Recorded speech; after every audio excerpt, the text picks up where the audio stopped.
Ever had that horrible feeling that someone's smiling at you while sticking a poisoned little dagger in your back? But the moment you try to defend yourself, that very same person makes you look like the unhinged one.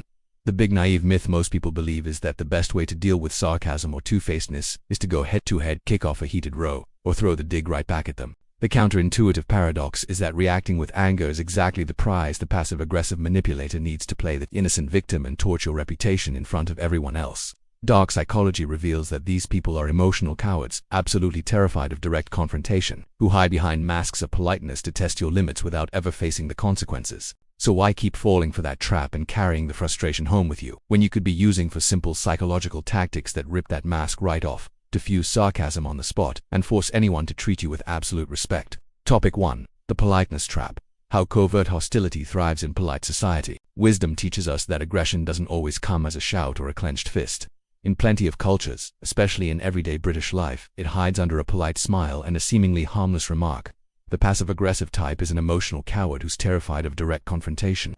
So instead he uses little covert jabs, deliberate lateness, punishing silences, or sarcastic little jokes to knock you off balance. When someone drops a backhanded compliment at the office, most people's instinct is to swallow the anger down or blow up completely, falling straight into the trap that's been set for them. Years of watching this play out show that responding with irritation hands the manipulator exactly what he's after: your loss of control, and the perfect victim role for him to play in front of everyone. Take that classic office line. "Wow, you actually did quite well in that presentation, considering how little time you had." At first glance it sounds like a compliment, but the poison's hiding in the second half of the sentence, designed to plant doubt in your head.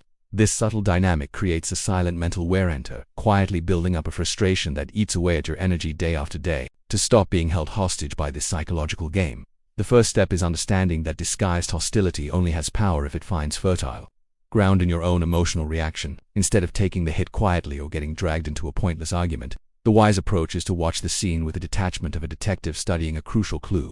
Once you understand that the other person's behavior is just a reflection of their own inability to be honest, you start seeing straight through the mask. But recognizing the pattern is only half the battle. There's a surgical tool for exposing this mechanism without ever losing your cool. Topic 2. The literal interrogation. Forcing the hidden knife into the light. The real strength of covert aggression lies precisely in its ability to stay ambiguous, wrapped up in comfortable subtext.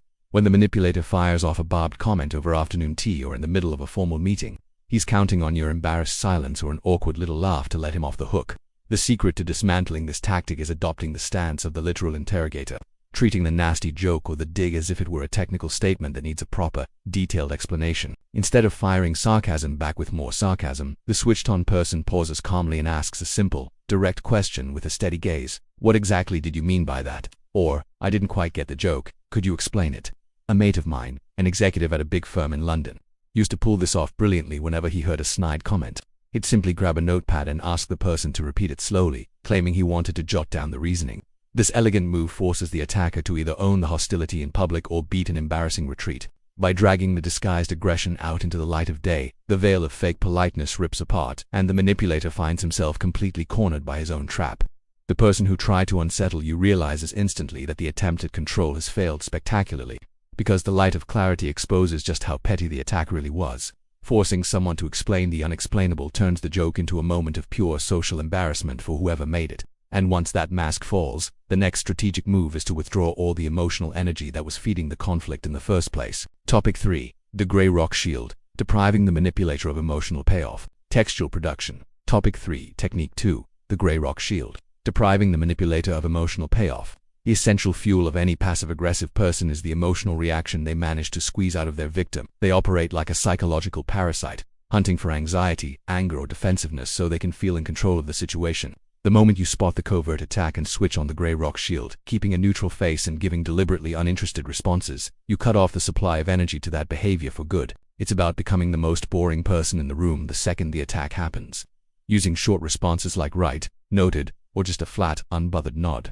I remember a British colleague who had this down to an art.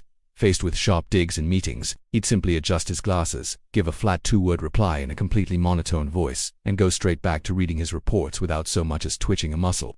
That calculated indifference sends a crystal-clear signal that the attempted manipulation has been an absolute flop. When the instigator realizes their little digs aren't landing a single blow and are only met with a chilly silence, the power dynamic flips completely.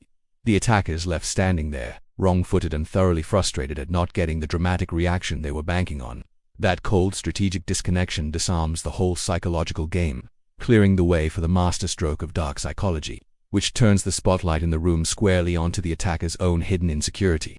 Topic 4. The reverse dark psychology secret, turning the spotlight on their insecurity. The real secret of defensive dark psychology is flipping the lens and redirecting the group's attention onto the attacker's hidden motive. The passive-aggressive person tries to make you look like the problem, but the game changes the moment you address their behavior, not as a personal attack, but as a clear symptom of their own inner discomfort. Instead of defending yourself against the blow, the wise move is to observe the attempted attack with calm, genuine curiosity, almost like a doctor studying a diagnosis. Faced with a poisonous comment in public, the most devastating response is to look the person in the eye and ask, in a warm, calm tone, "You seem genuinely bothered by this. Are you alright?" A woman I know in Edinburgh used this approach flawlessly whenever people tried to belittle her work. She'd simply tilt her head and ask if her colleague was having a rough day, turning the attack into a conversation about his own mental well-being. That question completely disarms the attacker's narrative and exposes the fragility they were trying so hard to hide. That subtle shift in framing takes you out of the target's seat and puts the instigator under everyone else's critical spotlight instead. The room stops judging your reaction and starts questioning the emotional stability of whoever made the attack, sealing a quiet, elegant psychological victory. Once you learn to apply this reversal, you're not just protecting yourself from manipulative people, you're building an untouchable presence in any social or professional setting.